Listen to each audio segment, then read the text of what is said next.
नमस्कार। Wish news 24/7 का हर दर्शकों को सदार प्रणाम, जोहार सलाम।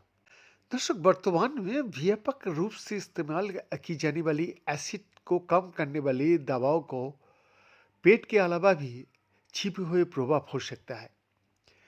ब्राजील में साओ पाउलो की संघीय विश्वविद्यालय और एबीसी मेडिकल स्कूल के शोधकर्ता प्रोटॉन पंप इनहिबिटर यानी पीपीआईएस का एक कम चर्चित पहलू की ओर ध्यान आकर्षित कर रहा है। ये दवाएं पेट संबंधी विकारों के लिए इस्तेमाल की जाने वाली एसिड को कम करने वाली दवाओं का एक लोकप्रिय समूह है। उनके अध्ययन में लंबे समय तक इनका उपयोग पोषक तत्वों के कम अवशोषण से जुड़ा पाया गया, जिससे ये चिंता बढ़ गया कि चिकित्सक द्वारा अनुशासित समय से अधिक समय तक इन दवाओं को सेवन एनीमिया जैसी कमियों के कारण भी बन सकता है और हड्डियों के स्वास्थ्य को भी प्रभावित कर सकता है। ये शोध एसीएस ओमेगा में प्रकाशित हुआ है। दर्शक, एफ ए पी ईएसपी की सहयोग से टीम ने चूहों पर इस दवा के लगातार इस्तेमाल से होने वाली प्रभावों को परीक्षण किया और शरीर में रक्त, हड्डियां, तंत्रिकाओं और प्रतिरक्षा प्रणाली के लिए आवश्यक खनिजों जैसे लोहा, कैल्शियम, जस्ता, मैग्नीशियम, तांबा और पोटेशियम का स्तर पर नजर रखी। ऊतकों में संतुलित रहने के बजाय इन पोषक तत्वों के संचय के स्थान में बदलाव सामने आया। शोधकर्ताओं ने पेट में इनकी अधिकता और अप्लीय और यकृत में असमान स्तर की सूचना दी, जिससे पता चलता है कि प्रभाव केवल पाचन तक ही सीमित नहीं थे।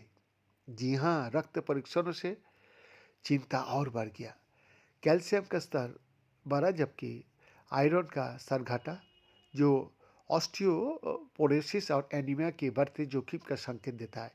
शोधकर्ताओं ने प्रतिरक्षा प्रणाली की कोशिकाओं में भी महत्वपूर्ण बदलाव देखे, जो इस विचार से मेल खाता है कि खनिज संतुलन प्रतिरक्षा प्रणाली द्वारा अपनी कोशिका आबादी के बनाए रखने और नवीनीकृत करने के तरीका को प्रभावित कर सकता है। दर्शक, प्रयोग को अंजाम देने के लिए वयस्क चूहों को दो समूहों में विभाजित किया गया, एक नियंत्रण समूह और दूसरा समूह जैसे ओमेप्रोजोल दिया गया। उपचार 10, 30 और 60 दिनों तक चला, जिससे शोधकर्ताओं को मनुष्यों का संपर्क के समान दीर्घकालिक उपयोग की विभिन्न अवधियों का मॉडल तैयार करने में मदद मिली। सबसे चिंताजनक निष्कर्ष जानवर के रक्त में कैल्शियम की मात्रा में उल्लेखनीय वृद्धि थी, जो हड्डियों से खनिज का निष्कासन में असंतुलन और भविष्य में ऑस्टियोपोरोसिस का जोखिम का संकेत दे सकती है। हालांकि इस परिकल्पना की पुष्टि के लिए लंबे समय तक अध्ययन की आवश्यकता भी है। यूनिफेस के प्रोफेसर एंगसन नोगुएरा डो नामिमेंटो कहता है, जिन्होंने एफएमबीएस के फर्नांडो फोरेंस्का के साथ साझेदारी में इस अध्ययन का समन्वय किया। तो एसिड का दवा खाने से पहले जरूर एक बार आपने मन में सोच लीजिएगा और जो डॉक्टर साहब हैं उनका सलाह से ही ये दवा लीजिएगा। ये हम लोगों का विनती है हमारा हर दर्शकों के पास।